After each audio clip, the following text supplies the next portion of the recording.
Hi hello అందరికీ నమస్కారం. నేను మీ Naresh Singarapu. Welcome to Sairam net max. అందరికీ గుడ్ మార్నింగ్. నేను ఈరోజు చేస్తున్న ఈ షాట్ వచ్చేసి TG Genco notification number 192/2023 direct recruitment post assistant engineers electrical, mechanical, electronics and civil వాళ్ళ రిజల్ట్ వచ్చిందండి.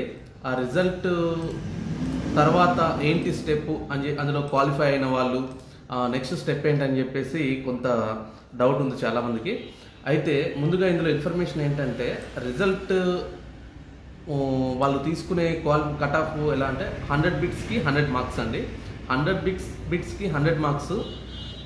క్వాలిఫైయింగ్ కేటగిరీస్ ఏంటంటే OC, EWS and meritorious sports పర్సన్కి వచ్చేసి 40%, బీసీ వాళ్ళకి 35%, ఎస్సీ అండ్ ఎస్టీ వాళ్ళకి 30%, ఫిజికల్ హ్యాండిక్యాప్డ్ వాళ్ళకి 30% marks cut off qualifying marks అన్నట్టు. ఇందులో క్వాలిఫై అయిన తర్వాత వాళ్ళు మెరిట్ లిస్ట్ తీసిన తర్వాత ఆ మెరిట్ లిస్ట్ సర్టిఫికేట్ వెరిఫికేషన్కి 1:1 కింద తీస్తారు. ఓకేనా?